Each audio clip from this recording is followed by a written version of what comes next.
So very good morning aspirants, very good morning to one and all, very good morning. आजच्या या morning सेशनमध्ये तुमचं सर्वांचं या प्लॅटफॉर्मवरती स्वागत आहे.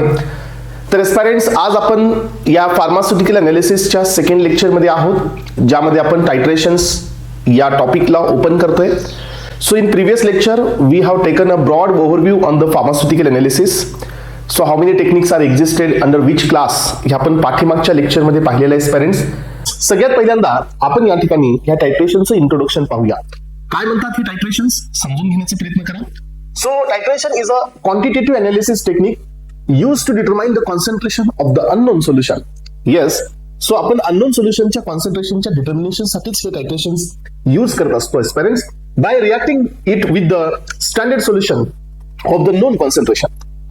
तर यामध्ये स्टँडर्ड ते सोल्युशन असतं ज्याचं कॉन्सन्ट्रेशन तुम्हाला नोन असतं. Generally it is present in the burette. याला आपण टायट्रंट असं म्हणतो एस्पिरंट्स. आणि जे अननोन कॉन्सन्ट्रेशन असतं that is called as a titrate. ज्याचं कॉन्सन्ट्रेशन तुम्हाला नोन आहे दॅट इज टायट्रंट. ज्याचं कॉन्सन्ट्रेशन अननोन आहे that is called titrate. Titrant म्हणजे काय, जे आता आपण खाली टायट्रेट सोबत आपण या ठिकाणी रिॲक्ट करायला जाणार आहोत. मग आता so titration is widely used in the pharmaceutical industry, chemical industry and clinical laboratories. इथं सगळीकडे ह्या टायट्रेशनचा वापर केला जातो. In the titration so titrant is added so from the burette, ज्याचं कॉन्सन्ट्रेशन नोन आहे आपण ब्युरेट मध्ये ऍड करतो इनटू द एनालाइट. सो जे व्हॉल्युमेट्रिक फ्लास्क मध्ये आहे हे ऍडिशन आपल्याला तोपर्यंत करायचे जोपर्यंत आपण रीच आउट होत नाहीये इक्विव्हॅलन्स पॉइंट पर्यंत. इक्विव्हॅलन्स हा मिनिंग असतो की यामध्ये नोन आणि अननोनचं कॉन्सन्ट्रेशन हे इक्वल झालेलं आहे. याला आपण इक्विव्हॅलन्स पॉइंट असं म्हणतो aspirants. So which is usually indicated by the colour change. जे इक्विव्हॅलन्स पॉइंट आहे त्याच्यानंतरचा जो एंड पॉइंट येतो एस्पिरंट्स हा कशाने इंडिकेट करतो, कलर चेंज. फक्त कलर चेंजच नाही एस्पिरंट्स, तर इथं पीएच चेंज बी होत असतो suddenly using the colour change.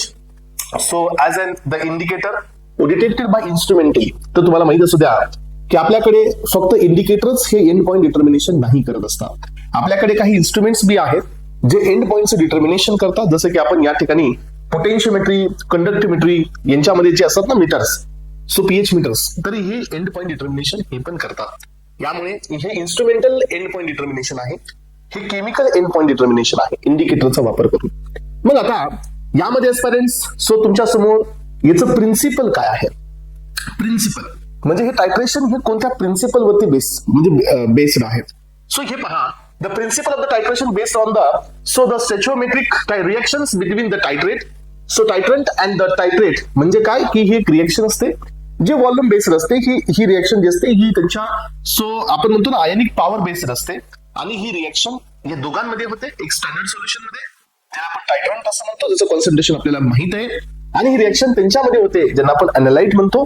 So this is also called as a titrate, ज्याचं कॉन्सन्ट्रेशन आपल्याला माहित नाहीये.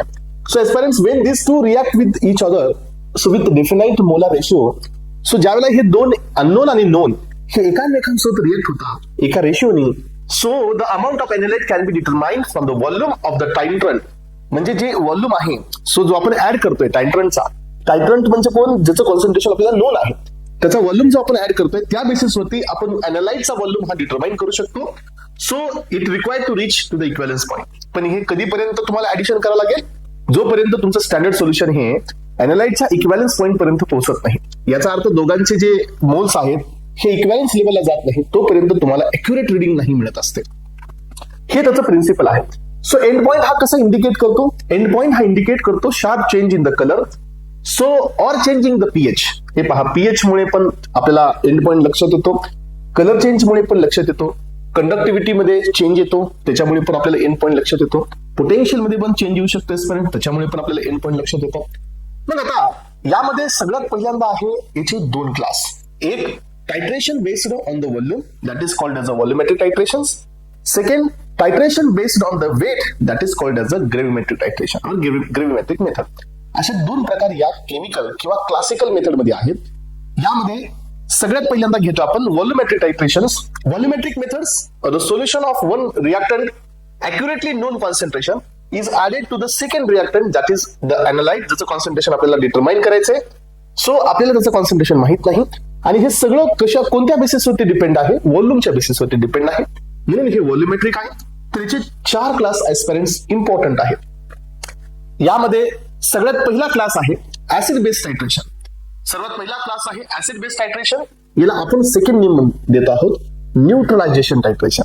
सेकंड क्लास आहे नॉन एक्वस टायट्रेशन, जे की वॉटर मध्ये परफॉर्म नाही केले जातात एस्पिरंट्स, यांना आपण नाव देतो नॉन एक्वस टायट्रेशन. थर्ड वन आहे प्रिसिपिटेशन टायट्रेशन, जिथं AgNO3 सिल्वर नायट्रेट हा कॉमनली वापरला जातो, त्यामुळे याला आपण अर्जेंटोमेट्रिक टायट्रेशन ही म्हणतो. मग ह्या सिल्वर नायट्रेट मध्ये 3 मेथड आहेत एस्पिरंट, ज्या बेसिसवरती आपण हे टायट्रेशन परफॉर्म करतो. यामधील पहिली आहे मोर्स मेथड, सेकंड वन आहे ओल्हार्ड्स मेथड अँड थर्ड वन आहे फजान्स मेथड. ह्या तिन्ही मेथड तुमच्या एक्झामसाठी खूप सुपिरियर लेवलला विचारल्या जातात आणि याचं पूर्ण आयडिया तुम्हाला या ठिकाणी येणाऱ्या टायमिंग मध्ये येणार आहे. सो यानंतरचा नेक्स्ट क्लास आहे that is called as a redox titration, जिथे रिडक्शन आणि ऑक्सिडेशन होऊन हे व्हॉल्यूम आपण डिटरमाइन करतोय students. This is oxidation reduction टायट्रेशन.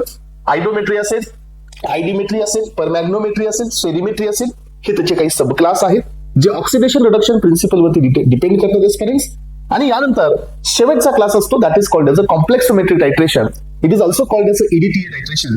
So जे कॉम्प्लेक्सेशन फॉर्मेशन वाला हा एक एजंट आहे EDTA असेल, सो त्या बेसिसवर त्याचं हे टायट्रेशन आहे स्टुडंट्स. असं याचे व्हॉल्युमेट्रिक मध्ये 4 क्लास आहेत. यानंतर स्टुडंट्स काही टायट्रेशन्स हे इन्स्ट्रुमेंटल बेसिस वरती पण असतात, जसं तुम्हाला मी आता सांगितलं की कंडक्टोमेट्री. सो हे पण एक प्रकारचा, म्हणजे याला आपण पॅरलली जर पाहिलं तर याचा वापर आपण कंडक्टन्स, सो पोटेन्शियल मेजरमेंट साठी, सो म्हणजे याचा वापर आपण या ठिकाणी टायट्रेशन म्हणून पण करू शकतो.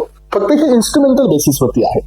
इथं इंडिकेटर नाही, इथं आपण इन्स्ट्रुमेंटचा वापर करतो by two detect the change in the potential, change in the so conductance, त्याला आपण म्हणतो या ठिकाणी इन्स्ट्रुमेंटल टायट्रेशन्स. पोटेन्शियोमेट्रिक टायट्रेशन्स, जिथं आपण इलेक्ट्रोडचा वापर करतो so to measure the end point, so by changing the potential.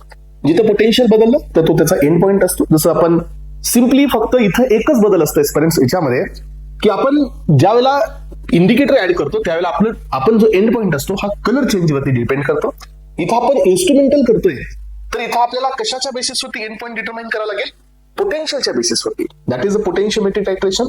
Conductometric titration, जिथं आपण change in the conductance determine करतो by using the electrodes. So polarographic और amperometric titrations based on the change in the current. So या बेसिसवरती पण आपण टायट्रेशन्स perform करतो. आणि यामध्ये तिसरा क्लास असतो एस्पिरंट्स, तर तो असतो तुमचा ग्रॅव्हिमेट्रिक टायट्रेशनचा, सो किंवा ग्रॅव्हिमेट्रिक मेथडचा, ज्यामध्ये आपण हे व्हॉल्यूम किंवा अननोन कॉन्सन्ट्रेशन हे डिटरमाइन करतो on the basis of weight. तर हे झालं complete introduction to the titration. Titrations म्हणजे काय, अॅनालाइट म्हणजे काय, यालाच आपण टायट्रेट असं म्हणतो. टायट्रंट म्हणजे काय, सो स्टँडर्ड सोल्युशन म्हणजे काय, कुणाचं कॉन्सन्ट्रेशन नोन, कुणाचं कॉन्सन्ट्रेशन अननोन, का ऍड करतोय, इंडिकेटर्स आपण का देतोय, इंडिकेटर्सचे किती प्रकार आहेत. इंडिकेटर मध्ये काही इंडिकेटर ऍसिडिक नेचरचे असतात, काही इंडिकेटर बेसिक नेचरचे असतात. काही इंडिकेटरचा कलर हा ऍसिडिक मध्ये कलरलेस असतो, तर काही इंडिकेटरचा कलर हा बेसिक मध्ये कलर होतो. काही जणांचा बेसिक मध्ये कलरलेस असतो, तर काही जणांचा ऍसिडिक पेज मध्ये कलर होतो. या बेसिसवरती हे सर्व इंडिकेटर्स आपण वापरतोय पेरेंट्स. आणि हे झालं सगळ्यात पहिलं इंट्रोडक्शन टू द टायट्रेशन. मग आता या लेक्चर मध्ये आता पुढचा जो बीट आहे पेरेंट्स, सो आपण पहिल्या टायट्रेशनला ओपन करायला जातोय. So that is called as a acid base titration. So आता आपण या लेक्चर मध्ये पहिलं टायट्रेशन हे सर्व बेसिक समजून घेऊन, पाठीमागच्या लेक्चर मध्ये जेवढं बेसिक तुम्हाला देण्यात आलंय पेरेंट्स, हे सगळं बेसिक क्लिअर करून आता आपण पहिलं टायट्रेशन, फर्स्ट टायट्रेशन ओपन करतोय आणि ते आहे ऍसिड बेस टायट्रेशन. ज्यामध्ये हे टायट्रेशन आपण ऍक्वस मध्ये परफॉर्म करतो, म्हणजे वॉटर मध्ये परफॉर्म करतो. आणि या टायट्रेशन मध्ये आपण नोन ऍसिड असेल तर अननोन हे बेस आहे, नोन हे बेस असेल तर अननोन हे ऍसिड आहे. म्हणूनच या टायट्रेशनला ऍसिड बेस टायट्रेशन असं म्हणण्यात आलेलं आहे. मग आपल्याकडे वेगवेगळ्या पॉसिबिलिटीज आहेत की ऍसिड बेस टायट्रेशन मध्ये ऍसिड स्ट्रॉंग आहे, बेस ही स्ट्रॉंग आहे, अशा प्रकारचे टायट्रेशन असू शकतात. ऍसिड स्ट्रॉंग आहे बट बेस वीक आहे, अशाही प्रकारचे टायट्रेशन असू शकतात. सो ऍसिड वीक आहे, बेस स्ट्रॉंग आहे, याही प्रकारचे टायट्रेशन असू शकतात. ऍसिड ही वीक आहे आणि बेस ही वीक आहे, याही प्रकारचे टायट्रेशन असू शकतात. सो या बेसिसवरती यांचे टाइप्स आहेत. सो यांच्यामध्ये यांचे डिटेल पॉइंट्स आहेत पेरेंट्स. सो आपण कुणाचं कॉन्सन्ट्रेशन डिटरमाइन करायला जातोय, ऍसिडचं डिटरमाइन करायला जातोय का बेस डिटरमाइन करायला जातोय, त्या बेसिसवरती पण याचे टाइप्स देण्यात आलेले आहेत. Generally acid base titration is a most common titration हे आपण परफॉर्म करतो. आणि हे प्युअरली न्यूट्रलायझेशन रिएक्शन प्रिन्सिपल वरती बेसिस त्याच्यावरती हे बेस्ड असतात. म्हणजे ऍसिड ऍड करतोय बेस मध्ये तर न्यूट्रलायझेशन मिळतंय, याच प्रिन्सिपल वरती हे काम करतात. सिम्पली ह्या टायट्रेशनला आपण न्यूट्रलायझेशन टायट्रेशन ही म्हणू शकतो, हे आपण आधी पण दिलंय. चला तर एस्पायरंट्स हे पहा. सो ऍसिड बेस टायट्रेशनच्या मध्ये याचं इंट्रोडक्शन घेऊन आपण पुढे जातो. सो ऍसिड बेस टायट्रेशन हे पण एक क्वांटिटेटिव्ह अनालिटिकल मेथड आहे. So use to determine the unknown concentration of acid or base. लक्षात घ्या, तुम्ही असं फिक्स नाही म्हणू शकत की आपण ऍसिडच कॉन्सन्ट्रेशन डिटरमाइन करतो किंवा आपण बेसिकच कॉन्सन्ट्रेशन डिटरमाइन करतो. नो, नेव्हर, असं नाही आहे. एकतर ऍसिडचं कॉन्सन्ट्रेशन असेल किंवा बेसिकचं कॉन्सन्ट्रेशन असेल, दोन्ही कोणतंही कॉन्सन्ट्रेशन. पण जर ऍसिड अननोन असेल तर कन्फर्म बेस हे नोन आहे. जर बेस हे अननोन असेल तर ऍसिड हे कन्फर्म बेस हे अननोन आहे, तर ऍसिड हे कन्फर्म नोन आहे. याचा अर्थ ऍसिड बेस शिवाय तुम्हाला दुसरं सोल्युशन घ्यायचं नाहीये. हे पहा. सो आपण unknown concentration of acid or base हे आपण डिटरमाइन करतो by neutralizing it with the standard solution. Standard हे तर ऍसिड आहे किंवा बेस आहे, त्यामुळे या टायट्रेशनला आपण न्यूट्रलायझेशन टायट्रेशन असं म्हणतात. Hence this titration is called as a neutralization titration. Principle हे तेच आहे, neutralization reaction in between the acid and base. So at equivalence point. मग ज्या वेळेला तुम्ही, सो एक एक्झाम्पल घ्या, व्हॉल्युमेट्रिक फ्लास्क मध्ये यू हॅव अ बेस आणि ब्युरेट मध्ये दोन कॉन्सन्ट्रेशन मध्ये you have a acid. So बेसचं व्हॉल्यूम तुम्हाला अननोन आहे, ते अनलाइट आहे, ते टायट्रेट आहे. सो ब्युरेट मध्ये जे आहे ते अननोन आहे, ते तुमचं स्टँडर्ड सोल्युशन आहे, टायट्रंट आहे. मग जसं तुम्ही ऍड करत चाललाय तसं सो एक तरी पॉइंट असा येईलच की ज्या पॉइंटला सो बेसिकचे जेवढे मोल्स आहेत तेवढेच मोल्स ऍसिडचे प्रेझेंट होतील. ऍडिशन करत करत एक पॉइंट असा येऊ शकतो ज्या पॉइंटला सो इक्विव्हॅलन्स पॉइंट येणार आहे. इक्विव्हॅलन्स अर्थ असा असतो की जेवढं व्हॉल्यूम हे किंवा जेवढे मोल्स हे बेसचे प्रेझेंट आहेत तेवढेच मोल हे ऍसिडचे आता प्रेझेंट झाले. मग आता पहा एस्पायरंट्स, जर तुम्ही आता एक फर्दर ऍडिशन केलं ड्रॉपचं, जर नोन कॉन्सन्ट्रेशन जर तुम्ही आता एक ड्रॉपनी जर ऍड करत असाल तर तुमचा पीएच हा ऍसिडिक मधून हा आता बेसिक कडे चाललेला जातो. म्हणजे हा पीएच 7 ला क्रॉस करतो. मग 7 ला एक ड्रॉप जरी ऍड केला गेला तर तुमचा पीएच आता अल्कलाइन मध्ये गेला. आणि आतापर्यंत तुम्ही जे इंडिकेटर ऍड केलं होतं एस्पायरंट्स, ते इंडिकेटर ऍसिडिक पीएच मध्ये कलरलेस होतं. आणि जसं तो पीएच हा बेसिक कडे चालला गेला की त्या इंडिकेटरचा कलर हा चेंज होतो आणि पूर्ण सोल्युशनला कलर येतो पिंक. एक्झाम्पल मध्ये सो फिनॉल्फ्थेलिन हे इंडिकेटर आहे जे ऍसिडिक पीएच मध्ये कलरलेस असतं, बट बेसिक पीएच मध्ये ते पिंक कलर शो करतात. याचा अर्थ काय, इक्विव्हॅलन्स पॉइंट हा तिथं असतो जिथं दोघांचे मोल फ्रॅक्शन्स हे इक्वल होतात. आणि फर्दर ऍडिशन घेतलं की तुम्हाला एंड पॉइंट मिळतो. एंड पॉइंट हा डिटरमाइन केला जातो बाय चेंजिंग द कलर. मग आता इथं तुम्हाला लक्षात आलं, so at the equivalence point the number of moles of the acid equals to the number of moles to the base.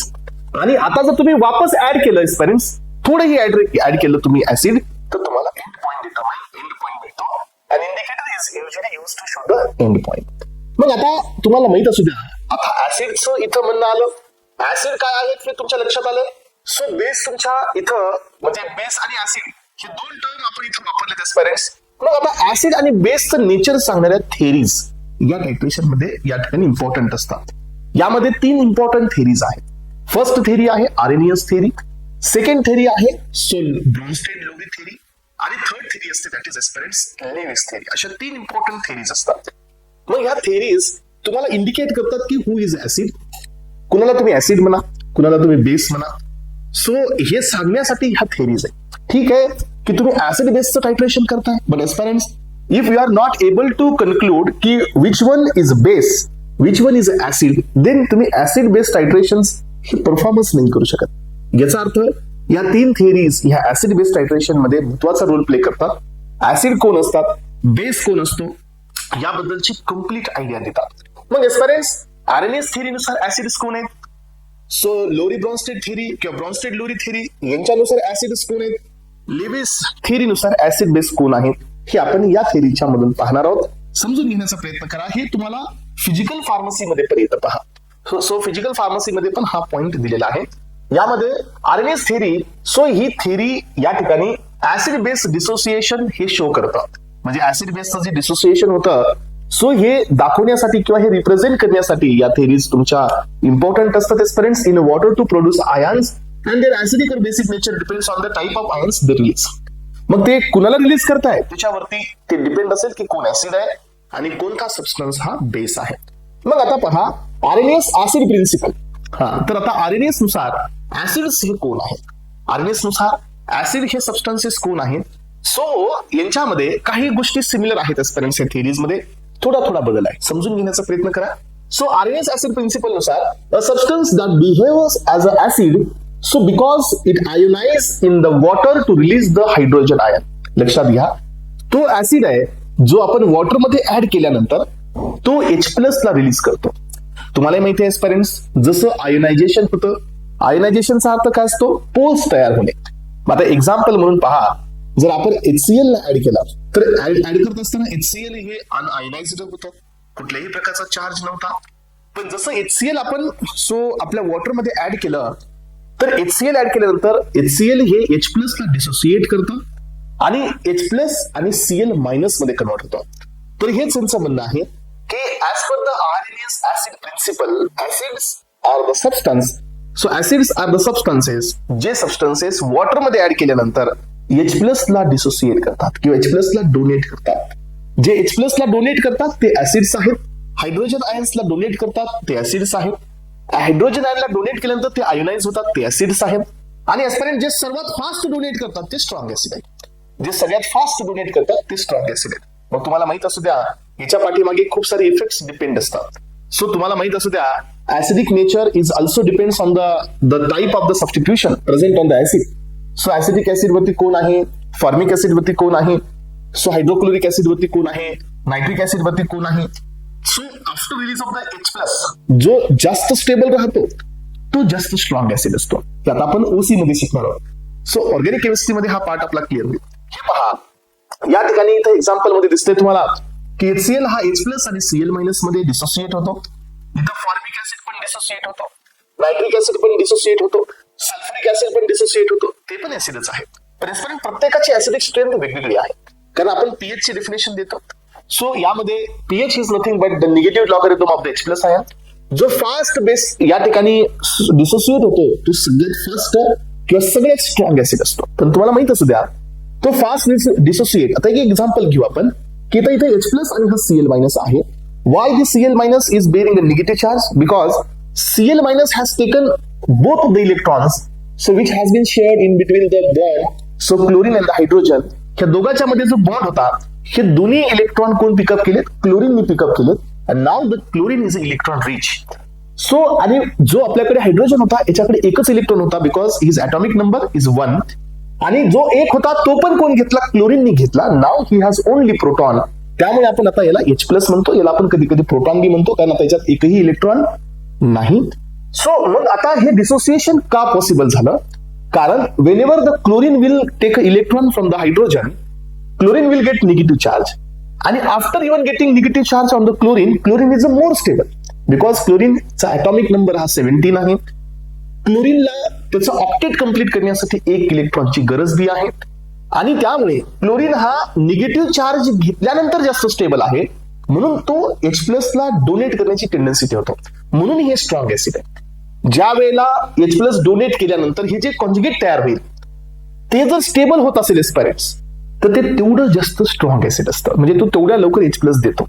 एक एक्झाम्पल आता ऍसिडिक ऍसिडचं पण घ्या.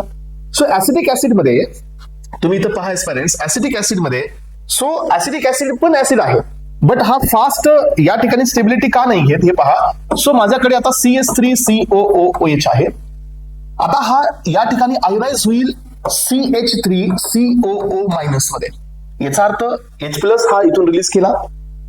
पण एस्पिरंट्स हे लक्षात घ्या, जसं हा मायनस चार्ज आला इट मीन्स हा जो आयन हे जे सबस्टन्स आहे तो अनस्टेबल झाला. वरून हा CH3 इथं प्रेझेंट आहे. तो इकडून इलेक्ट्रॉन डोनेट करण्याचा इफेक्ट देईल by plus I. Plus I stand for so plus inductive effect. हा अल्किल ग्रुप आहे तर हा इलेक्ट्रॉन देण्याचा प्रयत्न करेल. हा इलेक्ट्रॉन देण्याचा प्रयत्न करेल आणि ऑलरेडी ऑक्सिजन वरती इलेक्ट्रॉन अवेलेबल आहेत. सो याचा अर्थ की ऑक्सिजन हा पुन्हा जास्त अनस्टेबल होईल. कारण का? ऑलरेडी त्याच्याकडे 2 लोन पेअर असतात. हे पहा, सो ऑक्सिजनकडे 2 लोन पेअर असतात. पुन्हा निगेटिव्ह चार्ज आहे. याचा अर्थ हे सध्या जास्तच अनस्टेबल आहे. हे जास्त अनस्टेबल आहे एस्पिरंट्स आणि जास्त अनस्टेबल आहे आणि वरून आपण इकडून इलेक्ट्रॉन ह्याला पास करतोय. याचा अर्थ हे पुन्हा अनस्टेबल होतोय. त्यामुळे सो H+ देण्याची टेंडन्सी ही ह्या COO- ची डिक्रीज होते आणि COOH हे असंच राहतं अनायनाइज मध्ये. हे COO- मध्ये कन्वर्ट नाही होत. लक्षात घ्या की हा H+ तेव्हाच देईल ज्या वेळेला तो H+ दिल्यानंतर जास्त स्टेबल आहे. जसं की Cl- H प्लस दिल्यानंतर जास्त स्टेबल आहे, त्यामुळे तो लवकर H प्लसला डोनेट करतो. हा H प्लस दिल्यानंतर अनस्टेबल होत आहे, वरून याच्याकडे प्लस आहे इफेक्ट या CH3चा, सो ऑक्सिजन कडे जातोय, त्यामुळे वापस अजून इलेक्ट्रॉन तिकडे रीच होतात. त्यामुळे स्पेरेंट्स हा H प्लस लवकर डिसोसिएट नाही करत, कारण H प्लस डिसोसिएशन नंतर हे कॉन्जुगेट स्टेबल नाही होत आहे, त्यामुळे हे वीक ऍसिड आहे. एक्झाम्पल मध्ये अजून एक एक्झाम्पल घ्या. सो हे बघा, माझ्याकडे इथं फॉर्मिक ऍसिड आहे. सो हा लक्षात घ्या, हा पण काय करतो, सो H प्लस ला डोनेट करतो. पण एस्पेरेंट्स एक गोष्ट लक्षात ठेवा, याच्याकडे इथून इलेक्ट्रॉन द्यायला कुणीच नाहीये. याचा अर्थ हे formic acid so acidic acid पेक्षा फास्ट H प्लस देतोय. जसं हा निगेटिव्ह चार्ज इथं जनरेट होतोय, सो ठीक आहे की हा निगेटिव्ह चार्ज कुणी इकडे विड्रॉ नाही करत आहे, पण बेनिफिट काय की याला इलेक्ट्रॉन तर कुणी नाही देत आहे. It just like acidic acid. Acidic acid मध्ये काय झालं की इकडे CH3 ग्रुप असल्यामुळे त्यांनी इलेक्ट्रॉन डोनेट करण्याचा प्रयत्न केला. ऑलरेडी ऑक्सिजन इलेक्ट्रॉन रिच आहे, वरून आपण त्याला इलेक्ट्रॉन दिले, याचा अर्थ that species is become more unstable, आणि त्यामुळे so acidic acid is a weak acid. Formic acid पण वीक ऍसिड आहे, बट ऍसिडिक ऍसिड पेक्षा स्ट्रॉंग आहे, कारण याच्याकडे इलेक्ट्रॉन घेणारा जरी कुणी नसला तर सगळ्यात मेन काय आहे की इलेक्ट्रॉन देणारा बी कुणीच नाही, कारण इथं फक्त हायड्रोजन आहे. त्यामुळे मायनस चार्ज आल्यानंतर इलेक्ट्रॉनचा लोड वाढवणारा कुणी नसेल, तर हा H प्लस देतो, पण ऍसिडिक ऍसिड पेक्षा जास्त आणि HCl पेक्षा कमी. म्हणून हा ऍसिडिक ऍसिड पेक्षा स्ट्रॉंग ऍसिड आहे, but hydrochloric acid, sulphuric acid, nitric acid पेक्षा वीक ऍसिड आहे. तर हे एक्झाम्पल लक्षात ठेवा, हे थेरी लक्षात ठेवा एस्पिरंट्स, आणि हे सगळे पॉइंट्स तुम्हाला जसं आपण ऑर्गॅनिक केमिस्ट्रीच्या मध्ये जाऊया तसं हे सगळे पॉइंट्स तुमचे तिथं क्लिअर होतील. According to the Arrhenius acid principle, acids हे कोण असतात, जे वॉटर मध्ये एंटर केल्यानंतर आयोनाइज होतात आणि H प्लस ला डोनेट करतात, that is called as a acid. So Arrhenius base principle काय सांगतं, सो जसं तुम्ही वॉटरच्या मध्ये ऍडिशन होतं, तुमचं वॉटरच्या मध्ये तुम्ही एंट्री करताय आणि डिसोसिएट होताय to release the hydroxide ion, म्हणजे जो OH सो मायनस हा जो या ठिकाणी रिलीज करतो तर तो बेस असतो. एक्झाम्पल मध्ये NaOH हे पहा, तर NaOH असेल, KOH असेल, तर हे आहेत बेस, जे वॉटर मध्ये ऍड केल्यानंतर यांचं डिसोसिएशन होतं Na plus O minus, OH minus, K plus OH minus. याचा अर्थ यांना आपण बेस असं म्हणतो. तर एस्पायरेंट्स, सो न्यूट्रलायझेशन प्रिन्सिपल काय आहे, न्यूट्रलायझेशनचा अर्थ असा असतो की ज्या वेळेला दोन्ही प्रोपोर्शन हे सेम होईल, so the theory state that the neutralization occurs when the H plus ion from the acid so equals to the OH minus ion from the base. मग ह्या दोघांचा इक्विव्हॅलन्स आला की काय होतं की जेवढे H प्लस आहेत तेवढे OH minus with react with ही वॉटर बनवतील, and that is called as a neutralization reaction. So इथपर्यंत आपण पाहिलं. मग आता याचे लिमिटेशन आहे, या थेअरीचे लिमिटेशन आहेत. सो या थेअरीनुसार हे जे रिएक्शन असते ही फक्त ऍक्वस मीडियम मध्ये होते, कारण आपल्याला हे डिसोसिएशन वॉटर मध्ये पाहायचंय, त्यामुळे हे लिमिटेड आहे टू द ऍक्वस सोल्युशन. यानंतरची नेक्स्ट थेअरी आहे ब्रॉन्स्टेड लोरी थेअरी. तर एस्पिरंट्स, आरएनएस थेअरी तुमच्या लक्षात आली. आता आपण चाललोय ब्रॉन्स्टेड लोरी थेअरीकडे. ही थेअरी काय सांगते, या थेअरीचं प्रिन्सिपल काय, यांचे प्रिन्सिपल एकामेकासारखेच आहे, पण थोडा थोडा चेंज आहे एस्पिरंट्स, त्यामुळे जरा लक्ष देऊ नका. सो यामध्ये जोहान्स ब्रॉन्स्टेड अँड थॉमस लोरी 1923 मध्ये यांनी ही थेअरी प्रपोज केली. सो यानुसार ऍसिड्स कोण आहेत, सिंपल तीच डेफिनेशन वापस आली. So acids are the substances that donate the proton, जे H प्लस ला डोनेट करतात ते ऍसिड्स आहेत. एक्झाम्पल वापस तेच. बेस कोण आहेत एस्पिरंट्स, हा तर तुम्ही इथं पाहिलं होतं एस्पिरंट्स की तिकडं आपण बेसचं मिनिंग दिलं होतं जे OH ला डोनेट करतात, बरोबर आहे. तुम्ही मला सांगा, जे OH रिलीज होतो, जे OH मायनस जे रिलीज होतात मीडियम मध्ये, ते शेवटी कोणाला ऍक्सेप्ट करतात, सांगा बरे. ऍट द न्यूट्रलायझेशन रिएक्शन आपण हे पाहिलंय, OH मायनस हे ऍक्सेप्ट करतात H प्लस ला, and now they are become a water. याचा अर्थ सो वापस तेच आलं इथं पहा. एक तुम्ही बेस याला म्हणू शकता की जे OH रिलीज करतात हे पण बेस आहेत, आणि जे H प्लस ला ऍक्सेप्ट करतात म्हणजेच OH ते पण बेस आहेत. पण इथं दोघांचा मिनिंग थोडा वेगवेगळा देण्यात आलेला आहे बाय दिस थेअरी. दोघांनी एकच सांगितलं. आरएनएसने फक्त एवढं सांगितलं की जो OH मायनस रिलीज करतो तो बेस आहे, आणि ह्या ब्रॉन्स्टेड थेअरीनुसार काय आहे, जो OH रिलीज झालेला आहे मीडियम मध्ये तो H प्लस ला ऍक्सेप्ट करेल तो बेस आहे. अलग लक्षात. याचा अर्थ बेसच्या दोन डेफिनेशन आतापर्यंत आपण पाहिल्या. OH रिलीज करणारे पण बेस असतात, and the substance that accept the proton ते पण बेस असतात एस्पिरंट्स. जसं की NH3 हे पहा, NH3H प्लस, तुम्हाला माहितीये की अमोनिया हा जो असतो हा बेस आहे. सो हा बेस या ठिकाणी ज्या वेळेला तुमच्या सोल्युशन मध्ये प्रेझेंट असेल तर आपण याला सो NH3 हा NH4 मध्ये कन्वर्ट होतो, हा H प्लस ला घेतो. लक्षात घ्या, हा H प्लस ला घेतो. सो OH मायनस हे पण H प्लस ला घेतं. And now they become water. NH3 हे H प्लस ला घेतं, हे पण या ठिकाणी कसं. बरं, आता हे का वापरलं सांगा बरे. याचं कारण काय होतं. याचं कारण असं होतं की जे आपण बेसची डेफिनेशन दिली होती आरएनएस नुसार बेस हे कोण होते. आरएनएस नुसार बेस हे ते सबस्टन्सेस होते जे OH मायनसला रिलीज करतात. बट एस्पॅरेंट्स ह्या अमोनियामध्ये कुठं OH आहे, नाहीये. मग ती डेफिनेशन यांना लागू नाही झाली.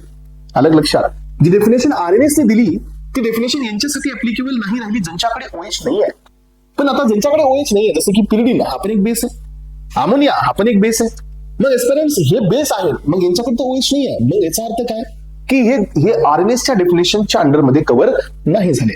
म्हणून या ठिकाणी हे लोरी ब्रॉन्स्टेड थेअरीमध्ये कव्हर करण्यात आलं की जे OH रिलीज करतात ते तेवढेच बेस नाही, तर दुसरे असे बी बेस असतात जे H प्लस ला ऍक्सेप्ट करतात. हे पहा, NH4 तिथं तयार होतो by accepting the H plus, तर हा पण बेस आहे. पिरिडीन पण H प्लस घेतो, तो पण बेस आहे. अलग लक्षामध्ये. तर आता याचं बी लिमिटेशन आहे एस्पेरेंट्स. सो या ठिकाणी लक्षात ठेवा. So it does not give the idea regarding the acid base nature of the aprotic solvent. So या थेअरीनुसार तुम्हाला ऍसिड बेसची आयडिया अप्रोटिक सॉल्व्हंट म्हणजे काय की जिथं H प्लस नाही आहे तिथं तुम्हाला ही थेअरी अप्लाय करता येणार नाही. अलग लक्षात. सो जिथं प्रोटॉन आहे तिथं ही थेअरी ऍप्लिकेबल आहे. अप्रोटिक सॉल्व्हंट म्हणजे जिथं H प्लस नाही आहे तिथं ही थेअरी ऍप्लिकेबल नाही आहे. सो पुढे आहे, पुढच्या याच्यामध्ये प्रोटिक सॉल्व्हंट अप्रोटिक सॉल्व्हंट हे दिले सगळ्यांना. सो यानंतर या थेअरीचे काही की फीचर्स आहेत. सो ही थेअरी वॉटर मध्येच परफॉर्म व्हावी असं काहीच नाहीये. तुम्ही ह्याला ऍक्वस मीडियम मध्येच करावं असं काही नाहीये. हे अदर दॅन वॉटर मध्ये पण होऊ शकतं, नॉन ऍक्वस सिस्टम मध्ये पण हे काम करते. बट आरएनएस थेअरी हे प्युअरली ऍक्वस बेस्ड आहे. कारण तुम्हाला जर H प्लस डोनेशन आणि OH मायनस रिलीज हे जर पाहायचं असेल तर तुम्हाला त्याला वॉटर मध्ये ऍड करावं लागेल. तर या थेअरीसाठी ऍक्वस मीडियम असावं असं काही लिमिटेशन नाहीये. Explains acid base behaviour in the gases and the solids. So explain the weak acid and weak bases effectively. तर हे काही याचे कॅरेक्टरिस्टिक्स आहेत. कुणाचे, ह्या लोरी ब्रॉन्स्टेड थेअरीचे. यानंतर पहा फ्रेंड्स, थर्ड थेअरी आहे ती आहे लेविस थेअरी. थर्ड थेअरी, पहिली थेअरी झाली. पहिली थेअरीमध्ये ऍसिड हे ते होते जे H प्लस देत होते, बेस हे ते होते जे OH मायनस रिलीज करत होते. पण यापर्यंत ही थेअरी परफॉर्म होत होती ऍक्वस मीडियम मध्ये. सो ब्रॉन्स्टेड थेअरीनुसार, अलग लक्षात, सो ब्रॉन्स्टेड लोरी थेअरीनुसार जे H प्लस देते ते ऍसिड होते, बट जे H प्लस घेतात ते बेस होते. मग आता हे H प्लस घेणे कुठं, मीडियम मध्ये. म्हणून ही थेअरी ऍप्लिकेबल आहे. सो तिथं जिथं वॉटरची गरज नाहीये पण तिथं प्रोटिक सॉल्व्हंट पाहिजे. अप्रोटिक सॉल्व्हंट मध्ये ही थेअरी वर्क नाही करत. त्यामुळे हे तुम्हाला अप्रोटिक सॉल्व्हंट मध्ये ही थेअरी ऍप्लिकेबल नाही होणार आहे. यानंतर पहा, नेक्स्ट आहे Lewis theory, proposed by G.M. Lewis in 1923. So Lewis theory explained about the acid-base reaction based on electron pair transfer. लक्षात घ्या, यांनी इलेक्ट्रॉनचा पेअर देण्यावरती सांगितले की ऍसिड कोण आहेत आणि बेस कोण आहेत. तुम्ही पाहिलं असेल लेविस ऍसिड, लेविस बेस हे आपण कुठे शिकतो, ऑर्गॅनिक केमिस्ट्रीमध्ये. तिथं हे खूप डिटेलमध्ये होईल, त्यावेळेला तुम्हाला लक्षात पण येईल. यानुसार हे पहा, लेविस ऍसिड कोण आहेत. लेविस ऍसिड म्हणजे ते सबस्टन्सेस आहेत that accept the electron pair. So it is an electron pair acceptor. एक इलेक्ट्रॉन नाही, डायरेक्टली पेअर हे ऍक्सेप्ट करताय, तर ते कोण आहेत, ऍसिड आहेत. So H plus. सो हे पहा, आता H प्लस हा कसा लेविस ऍसिडचं काम करेल सांगायचं पेरेंट्स. जर H प्लस ला कुणासोबत बॉन्ड फॉर्म करायचा असेल तर जनरली आपण बॉन्ड कसा फॉर्म करतो, जनरली आपण बॉन्ड फॉर्म करत असतो parents by sharing the electrons. त्या आयटमचा एक आणि या आयटमचा एक, दोघांची शेअरिंग होते आणि बॉन्ड फॉर्म होत असतो. पण आता H प्लस कडे तर एकही इलेक्ट्रॉन नाही आहे. मग आता याला बॉन्ड फॉर्मेशन साठी जे इलेक्ट्रॉन लागणार आहेत पेरेंट्स, हे दोन्ही इलेक्ट्रॉन हा जर या ठिकाणी ऍक्सेप्ट करत असेल कुणाकडून आणि जर तो बॉन्ड फॉर्म करत असेल तर हे पण एक लेविस ऍसिड आहे. BF3 आहे, AlCl3 आहे, Fe3+ आहे. तर हे कोण आहेत, हे इलेक्ट्रॉन पेअर ऍक्सेप्ट करणारे आहेत पेरेंट्स. सो यांना आपण लेविस ऍसिड म्हणतो. जे इलेक्ट्रॉन पेअर डोनेट करणारे असतात पेरेंट्स यांना आपण काय म्हणतो, Lewis base. So that donate the electron pairs. हे इलेक्ट्रॉन पेअर डोनर आहेत. NH3, OH minus, water, chlorine हे इलेक्ट्रॉन पेअर डोनर आहेत. हे डायरेक्टली दोन इलेक्ट्रॉन एका टाइमला डोनेट करतात into the bond. Bond formation साठी ह्याचे दोन्ही इलेक्ट्रॉन वापरले जातात. आता पहा, सो या ठिकाणी तुम्हाला लक्षात आलं की हा जो तुमचा OH आहे, ह्या OH कडे हा निगेटिव्ह चार्ज आहे. तुम्हाला माहित असते पेरेंट्स, एक निगेटिव्ह चार्ज म्हणजे दोन इलेक्ट्रॉन असतात आणि आता याच्याकडे दोन इलेक्ट्रॉन आहेत. मग इथं H प्लस आला, मला H प्लस कडे एकही इलेक्ट्रॉन नाहीये. मग आता या OH ने काय केलं, हे जे दोन्ही इलेक्ट्रॉन बॉन्ड फॉर्मेशन मध्ये वापरले, त्याच्यामुळे OH ने दोन्ही इलेक्ट्रॉन डोनेट केले आणि H+ ने दोन्ही इलेक्ट्रॉन ऍक्सेप्ट केले. त्यामुळे काय झालं, OH minus is a Lewis base. तसंच इथं अमोनियामध्ये पण या नायट्रोजन कडे लोन पेअर आहे. लोन पेअर म्हणजे परत दोन इलेक्ट्रॉन असतात पॅरेंट्स, हे पहा. मग आता NH3 यांनी ज्यावेळेला H+ सोबत बॉन्ड फॉर्म केला, H कडे एकही इलेक्ट्रॉन नाहीये, मग नायट्रोजनने त्याचे दोन इलेक्ट्रॉन बॉन्ड मध्ये दिले, त्यामुळे nitrogen is become a NH4 positive. NH3 हा लेविस बेस झाला, जिने इलेक्ट्रॉन दिले, आणि H+ हा लेविस ऍसिड झाला, जिने इलेक्ट्रॉनचा पेअर ऍक्सेप्ट केला. याला आपण नाव देतो लेविस थेरी. तर पॅरेंट्स याचे पण काही की फीचर्स आहेत. Does not required H+ ion. इथं H+ आयनचं फॉर्मेशनची गरजच नाही. कोण H+ आयन देतोय, कोण H+ आयन घेतोय, याची काही गरज नाहीये. हे H+ वरती डिपेंड नसणारी थेरी आहे. Explain reaction. Where is no proton transfer occurs. ही तिथं पण ऍसिड बेसचं एक्सप्लेनेशन देते, जिथं H+ कुणी डोनेट नाही करत आहे, H+ कुणी रिलीज नाही करत आहे. तर लक्षात घ्या, तिथं पण ही थेरी काम करते. जसं की याच्या आधी आपण सांगितलं की H+ ची गरज कुठं असते, आहे ना. H+ जिथं असतं ते सोल्युशन प्रोटिक असतं का अप्रोटिक? H+ जिथं असतं हे सोल्युशन आहे प्रोटिक. मग इथं म्हणतात की H+ ची काही गरजच नाहीये, म्हणजे ही थेरी तिथंही ऍप्लिकेबल आहे जिथं H+ नाहीये, म्हणजे अप्रोटिक सॉल्व्हंट मध्ये. ठीक आहे, चला. Metal ions, electron diffusion molecules वगैरे असतील, त्यांचंही ऍसिड बेस एक्सप्लेनेशन साठी ही थेरी वर्क करते. आणि या बेसिसवरती आपण ह्या थेरीज पाहिल्या. पण एस्पिरंट्स महत्वाचं काय माहितीये की याचं पण एक लिमिटेशन आहे की हे ऍसिड बेसची स्ट्रेंथ सांगत नाही, कारण आपण H+ डोनेशन बद्दल बोलतच नाही. त्यामुळे किती कोण स्ट्रॉंग आहे, हा ऍसिड आहे का बेस आहे हे सांगतं, पण किती स्ट्रॉंग आहे हे एक्सप्लेनेशन या थेरी नाही होत, म्हणून हे या थेरीचं लिमिटेशन आहे. मग आता आपल्याकडे पॉसिबिलिटी काय आहे ऍसिड बेस टायट्रेशन मध्ये? पहिली पॉसिबिलिटी ही आहे की आपण टायट्रेट करू स्ट्रॉंग ऍसिडला स्ट्रॉंग बेसच्या अगेन्स्ट मध्ये, आपण टायट्रेट करू वीक ऍसिडला स्ट्रॉंग बेसच्या अगेन्स्ट मध्ये. स्ट्रॉंग ऍसिडला वीक बेसच्या अगेन्स्ट मध्ये, वीक ऍसिडला वीक बेसच्या अगेन्स्ट मध्ये, असे 4 प्रकारचे टायट्रेशन करू. तुम्ही मला सांगा, स्ट्रॉंग ऍसिड स्ट्रॉंग बेस म्हणजे कोण? जे इमिडिएटली आयोनाइज होतात, जो इमिडिएटली H+ देतो, जो इमिडिएटली OH मायनस देतो, ते स्ट्रॉंग ऍसिड स्ट्रॉंग बेस असतात. वीक ऍसिड म्हणजे काय? जे स्लोली H+ देतात, त्यांचं आयोनायझेशन खूप स्लो असतं. वीक बेस काय? जे स्लोली OH मायनस देतात किंवा स्लोली H+ घेतात, ते पण तुमचे वीक बेस आहेत. याचा अर्थ आहे पॅरेंट्स, याच बेसिसवरती आपण यांना 4 वेगवेगळ्या ग्राफिकल प्रेझेंटेशन मध्ये देणार आहोत. ग्राफिकल प्रेझेंटेशन करत असताना मी तुम्हाला एक ग्राफ दिलाय, त्या बेसिसवरती तुम्ही सगळे ग्राफ समजून घेऊ शकता.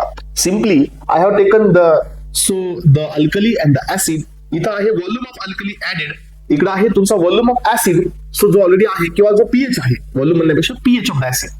इनिशियली हा pH 0 आहे, म्हणजे टुवर्ड्स 1 आहे, तर हे स्ट्रॉंग ऍसिड आहे. पॅरेंट्स एंड झालाय एकदम 14च्या आसपास, तर हे ऍडिशन करणार स्ट्रॉंग बेस आहे.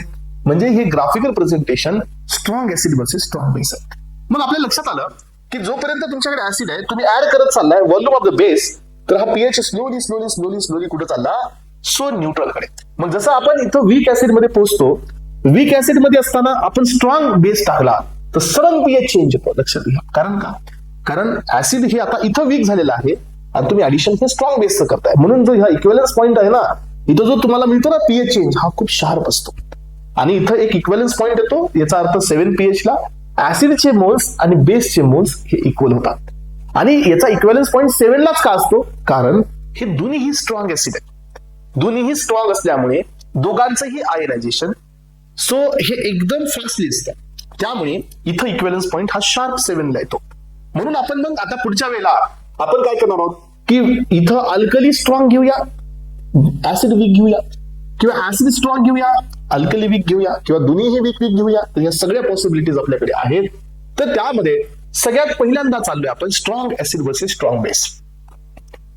हे टायट्रेशन होत आहे हायड्रोक्लोरिक ऍसिड आणि सोडियम हायड्रॉक्साईडच्या मध्ये, जे दोन्हीही स्ट्रॉंग आहे, यांच्यामध्ये हे टायट्रेशन परफॉर्म होत आहे. हे पहा, the titration in which the acid and the base are completely ionized in water. ज्यांचं आयोनायझेशन कम्प्लीट होतं, तर ते तुमचे कम्प्लिटली म्हणजे फास्ट देणारे आहेत हे, म्हणून हे स्ट्रॉंग ऍसिड आणि स्ट्रॉंग बेस आहे. फिनॉल्फथलीन हे याच्यामध्ये इंडिकेटर सगळ्यात कॉमन आहे, colourless to pink. Methyl orange हे पण आहे. इक्विव्हलन्स पॉईंट हा कुठे असतो? इक्विव्हलन्स पॉईंट हा शार्प 7 ला असतो. कारण का? तिकडून ऍसिडचं या ठिकाणी डिसोसिएशन होत आहे. जेवढं ऍसिड डिसोसिएट होत आहे, जेवढं तुम्ही बेस ऍड करत चाललात, तेवढं तुमचा बेस हा तो H+ घेत चाललाय टुवर्ड्स द न्यूट्रल. त्यामुळे यांचं डिसोसिएशन होतं फास्ट मध्ये, तर इक्विव्हलन्स पॉईंट हा 100% 7 ला येतो, म्हणजे न्यूट्रललाच येतो. Strong acid strong base dissociate completely, giving a sudden and clear pH change at the equivalence point. आणि त्यामुळे इक्विव्हलन्स पॉईंट हा शार्प 7 ला असतो. एक्झाम्पल मध्ये so strong acid HCl, HNO3, H2SO4 यांचं टायट्रेशन होतं NaOH. सो KOH हा तेवढा स्ट्रॉंग आहे, NaOH पेक्षा थोडासा वीकच असतो. आणि याला आपण म्हणतो strong acid versus strong base. याचे काही कॅरेक्टरिस्टिक्स आहेत. सो हा जो ग्राफ आहे तो लो pH पासून स्टार्ट होतो. इथं बघा तुम्हाला दिलंय मी. सो याचं कारण हे स्ट्रॉंग ऍसिड असल्यामुळे हा ग्राफ लो pH पासून स्टार्ट होतो, आणि आपण स्ट्रॉंग बेस ऍड करत असल्यामुळे हा एंड पण होतो सगळ्यात हाय pH ला. जर आता वीक ऍसिड वीक बेस असेल तर कसं होईल, इथून ग्राफ चालू होईल आणि इथं संपेल, कारण वीक ऍसिड आणि ऍड पण करतो आपण वीक बेस. समजा आपण वीक ऍसिड आणि स्ट्रॉंग बेस, इथून ग्राफ चालू होईल आणि इथं एंड होईल. स्ट्रॉंग ऍसिड वीक बेस, इथून ग्राफ चालू होईल आणि इथं एंड होईल, कारण बेस हे वीक आहे. म्हणजे जेवढं वीक बेस असेल तेवढं ग्राफ वरती नाही जाणार 14 पर्यंत, कारण 14 पर्यंत जाणं म्हणजे स्ट्रॉंग बेस पाहिजे. अलग लक्षात, 0 पर्यंत येणं म्हणजे स्ट्रॉंग ऍसिड पाहिजे. हा ग्राफ 0 पासून म्हणजे लो pH पासून स्टार्ट होतो, 1 पासून पकडा, नॉट 0, तर तो जातो 14 पर्यंत. याचा अर्थ की हा ग्राफवरून आपल्याला लक्षात येतं की हे टायट्रेशन कुणाचं आहे, strong acid versus strong base आहे, weak acid versus strong base आहे, की अजून काय आहे. कारण का, हे ग्राफ इंडिकेट करतात. मग आता इथं आपण लक्षात घेतलं की start at low pH for the strong acid, sharp आणि वर्टिकल. सो इथं इक्विव्हलन्स पॉईंट असतो, end at a higher pH for the strong base. हा, जिथं वीक ऍसिड आहे तिथून स्ट्रॉंग म्हणजे वीक म्हणजे सगळ्यात कमी pH आहे, तिथून याची सुरुवात होते. कारण आपण आपल्याकडे ऑलरेडी काय आहे, स्ट्रॉंग ऍसिड. आपण ऍड करतोय स्ट्रॉंग बेस, त्यामुळे याचा एंड कुठं होईल, 14 ला म्हणजे हायर pH ला. आणि इक्विव्हलन्स पॉईंट हा खूप शार्प असतो आणि लगेच आपल्याला दिसतो. आता आपण चाललो नेक्स्ट पॉईंट कडे, strong acid versus weak base. Weak base म्हणजे बेस वीक आहे, ऍसिड हे स्ट्रॉंग आहे. स्ट्रॉंग ऍसिड कम्प्लिटली आयोनाइज, बरोबर आहे. जसं की तुम्हाला लक्षात येतं की ऍसिड असल्यामुळे हा फास्ट काय करणार आहे, हा फास्ट H+ देणार, आणि वीक बेस असल्यामुळे हा OH फास्टली देणार नाही, किंवा हा फास्टली H+ घेणार नाही. अलग लक्षात. मग आता इंडिकेटर इथं methyl orange, bromophenol blue, bromocresol green, पण इथं फिनॉल्फथेलिन इंडिकेटर यूज नाही करायचंय. कारण सो याचा जो एंड होणार आहे तर तो 7च्या अलीकडे असणार, म्हणजे 4 to 6 च्या आसपास याचा इक्विव्हलन्स पॉईंट असेल एस्पेरेंट्स. आणि फिनॉल्फथेलिन हे कलर चेंज करतं 7च्या पुढे, त्याच्यामुळे. मग आता याचा इक्विव्हलंट पॉईंट हा 7च्या अलीकडे, बरोबर आहे की नाही. तुम्हाला सगळ्यांना असं वाटेल की सर असं कसं होतंय, आपण तर इक्विव्हलन्स पॉईंट म्हणतोय की दोघांचे मोल फ्रॅक्शन सेम झाले तर त्याला आपण इक्विव्हलन्स म्हणतोय. मग दोघांचे मोल फ्रॅक्शन हे 7 pH ला सेम होतात. बेटा लक्षात घे, हे तेव्हाच बरोबर आहे ज्या वेळेला दोघांची डिसोसिएशन पॉवर ही सेम आहे. अलग लक्षात. आता इथं स्ट्रॉंग ऍसिड आहे आणि वीक बेस आहे. स्ट्रॉंग ऍसिड फास्ट H+ देतोय, पण वीक ऍसिड हे फास्ट OH- देत नाही किंवा फास्टली H+ घेत नाही. त्यामुळे लक्षात घ्या, पार्शियली आयोनाइज होतंय हे वीक बेस, त्यामुळे जो इक्विव्हलन्स पॉईंट असतो तो 7 ला नाही राहत. आता जर आपण इथं थोडं बी ऍसिड ऍड केलं तर इकडं जास्त बेस न्यूट्रलाइज व्हायला लागलेला आहे. त्यामुळे याचा इक्विव्हलन्स पॉईंट कुठे जातो, लेस दॅन 7, 7च्या अलीकडे असतो. म्हणून याचा इक्विव्हलन्स पॉईंट हा लेस दॅन 7 असतो, म्हणजे ऍसिडिक नेचर मध्ये असतं, due to the formation of the conjugate acid for the weak base, so which lower the pH. आणि त्याच्यामुळे pH हा सो कमीकडे येतो, कारण आपण कॉन्जुगेट ऍसिड तयार करतो, इथं H+ जास्त आहेत, जास्त डोनेट करतोय त्यामुळे. आणि याचे एक्झाम्पल आहेत पहा, स्ट्रॉंग ऍसिड HCl आणि HNO3, वीक बेस NH4OH आणि NH3. याचे काही कॅरेक्टरिस्टिक्स आहेत. Start at the higher pH. कारण आपण इथं काय करतोय, या ठिकाणी सो ऍसिड हे आपलं वीक आहे, अलग लक्षात. सॉरी, ऍसिड हे स्ट्रॉंग आहे, बेस हे वीक आहे, म्हणजे आपण वीक बेसला सुरू करतोय, किंवा हा start at the higher pH, equivalence points occur below 7.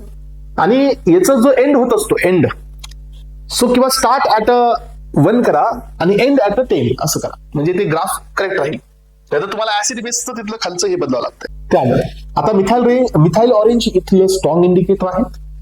Curve is less steep due to the partial ionization. आणि तुम्हाला माहित असू द्या, जसं की स्ट्रॉंग ऍसिड आणि स्ट्रॉंग बेस मध्ये असं एकदम शार्प तुम्हाला चेंज मिळाला, तसा इथं चेंज नाही मिळणार आहे. तेवढं शार्प नसणार आहे, तेवढा स्टीपर नसणार आहे, कारण इथं एक स्ट्रॉंग आहे तर दुसरं वीक ऍसिड आहे. त्यामुळे हा जो क्लास आहे, हा क्लास इम्पॉर्टंटली विचारला जातो इंडिकेटरसाठी. इम्पॉर्टंटली विचारला जातो इक्वॅलन्स पॉईंटसाठी. तर सांगायचं की स्ट्रॉंग ऍसिड आणि वीक बेस जर असेल तर इक्वॅलन्स पॉईंट हा बिलो 7 असतो. स्ट्रॉंग ऍसिड आणि स्ट्रॉंग बेस असेल तर इक्वॅलन्स पॉईंट हा ऍट 7 असतो, म्हणजे एक्झॅक्टली 7 असतो. अलग लक्षात. आता यानंतरचा नेक्स्ट आहे वीक ऍसिड आणि स्ट्रॉंग बेस. यामध्ये वीक ऍसिड हे पार्शली आयोनाइज होते, स्ट्रॉंग बेस हे कम्प्लिटली आयोनाइज होते. पार्शली आयोनाइज होणं, अलग लक्षात, पार्शली आयोनाइज होणं हे वीक ऍसिडचं काम आहे आणि कम्प्लिटली आयोनाइज होणं हे स्ट्रॉंग बेसचं काम आहे इथं. त्यामुळे कर्व जो असतो हा बिंग ऍट लो पीएच आणि एंड ऍट हाय पीएच. जर आपण याला जर पाहिलं आपण तर लो पीएच ला याची सुरुवात होते, कारण आपण इथं वापरतो काय वीक ऍसिड. म्हणजे वीक ऍसिड कुठे असतो 3 च्या पुढे, तिथून सुरुवात होते आणि संपतो कुठं हायर पीएच ला, म्हणजे 14 ला संपतो, कारण आपण ऍड काय करायलो स्ट्रॉंग बेस ऍड करतोय. आणि एस्पायरेंट्स सो याचे इंडिकेटर्स पहा, थायमॉल ब्ल्यू आहे, फिनॉल्फथेलिन आहे. फिनॉल्फथेलिन इथे वापस आला कारण याचं जे एंड पॉईंट आहे तो बेसिक मध्ये आहे, अलग लक्षात. त्याच्यामुळे हा इथं तुम्हाला पिंक कलर देतो. इक्वॅलन्स पॉईंट मात्र मोर दॅन 7 असतो. असं का झालं? कारण या टायट्रेशन मध्ये वीक ऍसिड आहे आणि स्ट्रॉंग बेस आहे. स्ट्रॉंग बेस असल्यामुळे त्याचं डिसोसिएशन फास्ट आहे. H प्लस सो जे रिलीज आहे तो स्लो आहे, त्यामुळे याचा इक्वॅलन्स पॉईंट हा मोर दॅन 7 असतो. चला तर एस्पायरेंट्स लक्षात घ्या, याचे एक्झाम्पल्स आहेत ऍसिडिक ऍसिड, सो त्यानंतर कार्बोनिक ऍसिड आहे, फॉर्मिक ऍसिड आहे. सो स्ट्रॉंग बेस मध्ये NaOH आणि KOH आपण वापरतोय.